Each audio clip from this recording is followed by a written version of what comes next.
menyayangi ibu-ibu cantik yang ada di dalam, luar biasa semangatnya.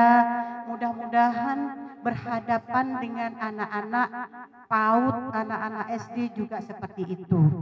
Saya tidak mengharapkan keceriaannya, semangatnya secara kejam. Itu dihilangkan. Tapi semangat yang seperti tadi bisa membangkitkan semangat gairah anak-anak untuk lebih menyenangkan. Mungkin di sini saya tidak banyak untuk memberikan arahan atau bimbingan karena seperti kita tahu transisi PAUD SD yang saat ini yang lagi digalakkan pemerintah barangkali untuk seluruh Indonesia sudah dilakukan. Saya sekedar mengingatkan setiap awal tahun pembelajaran, setiap awal tahun murid baru kalau bahasa dulu yang transisinya dari PAUD ke SD, SD ke SMP, SMP ke SMA dan terusnya. Jadi itu selalu harus kita terapkan kalau saat ini yang dari PAUD dulu, transisi PAUD SD. Karena di sini yang dituntut ke kita itu transisi PAUD SD yang menyenangkan. Gimana menyenangkan? Kita tahu sama-sama, apalagi ibu guru ya Bu ya, kalau di PAUD itu memang kalau zaman dulu kita diajarkan membaca, kita diajarkan menulis, kita diajarkan berhitung. Sebenarnya itu salah. Kalau masa-masa saya dulu, ibu mungkin di tahun 60-an, itu diajarkan. Untung juga kita nggak gila kali ya, dan nggak stres. Itu juga kita nggak tahu penyebabnya apa, kenapa kita dulu, orang-orang zaman dulu, yang kelahiran 60-an, 70-an masih juga saya pikir itu, 80-an barangkali masih, itu dituntut kalau nggak bisa baca, nggak bisa masuk SD. Nah, oleh pemerintah sekarang itu yang ditekankan. Anak-anak PAUD sekarang ini gimana caranya beralih dari perhatian orang tua yang ada di rumah dimasukkan ke PAUD, dia tetap menyenangkan seperti di rumah. Nah, itu tugas mungkin bunda-bunda PAUD yang ada di PAUD. Ya ibu-ibu ya. Gimana caranya anak-anak itu tidak bosan? Gimana caranya anak-anak itu tidak jenuh? Gimana caranya anak-anak itu memang kalau mau pergi sekolah ke PAUD itu menyenangkan? Kalau ada seorang anak yang tidak mau pergi ke PAUD atau ke SD, itu berarti ada sesuatu. Entah dia itu dibully sama kawan, entah dia itu ada kewajiban yang harus dilaksanakannya yang dituntut oleh guru-guru PAUD atau guru-guru SD, itu kalau zaman sekarang sangat disayangkan dan tidak bisa dilakukan. Nah, jadi bukan berarti saya bilang tadi gimana menyenangkan dia sama orang tuanya di rumah, terus orang tua lepas tanggung jawab, tidak juga.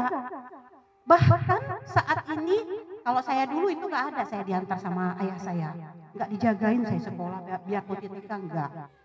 Mama saya juga enggak, karena mama saya juga seorang kepala sekolah SD, jadi beliau enggak akan pernah ngantar saya untuk menungguin saya di sekolah, tidak. Begitu diantar mereka langsung pulang. Tetapi sekarang tidak, beda.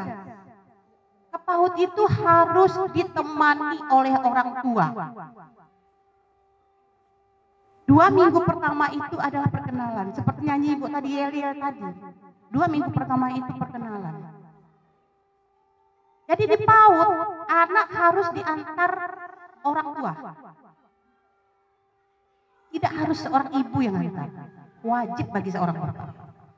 Ini bapak yang dua juga kalau ada anak jangan ibunya aja yang antar, gantian. Gantian harus ngantar. Jadi di PAUD juga nanti gitu, ibu arahkan juga sama orang tuanya kalau bisa ditemanin. Jangan dilepas begitu saja. Biar anak bisa betah untuk belajar di PAUD. Ibu-ibu ya. Nanti di PAUD anak-anak dibiarkan menyenangkan. Apapun yang dia lakukan itu menyenangkan. Kita selaku guru atau kita selaku pengasuh, kita cuma menjaga asal jangan kegiatannya yang berbahaya. Nah, kalau tidak berbahaya, kita harus tetap membiarkan dia untuk bergerak seleluasa mungkin, bebas untuk melakukan aktivitasnya. Nah, kadang ada zaman dulu itu guru itu tidak bisa. Anak-anak kalau sudah di luar jamnya, misalnya jam 1 jam pertama kita harus bernyanyi. Kalau ada anak-anak yang tidak mau, dia mau keluar, mau aktivitas lain, itu gurunya marah. Itu dilarang sama gurunya. Saat ini tidak bisa. Kuncinya menyenangkan. Nah, jadi kalau sudah murid menyenangkan, apapun yang dia lakukan itu pasti menyenangkan. Tapi kalau muridnya itu serba dilarang, ini tidak boleh, ini tidak boleh, ini tidak boleh, harus ada program. Bukan ke anak PAUD rupanya yang ditetapkan program itu. Yang diterapkan program itu bukan ke anak PAUD, bukan juga ke anak SD yang baru masuk. Tapi mungkin itu lebih ke anak-anak yang sudah besar. Mungkin kalau SD pun ya dari kelas 4 ke atas barangkali itu sudah mengerti ya Bu ya. Terus mungkin yang paling diterapkan itu peraturan mungkin di SMP, di SMA dan seterusnya. Kalau di PAUD itu memang tidak boleh. Nah ibu-ibu kalau misalnya ada selama ini harus wajib calistung itu untuk saat ini harus dihilangkan. Tidak akan pernah dituntut anak-anak itu bisa baca, tulis, dan hitung. Tidak bisa. Ya Bu ya.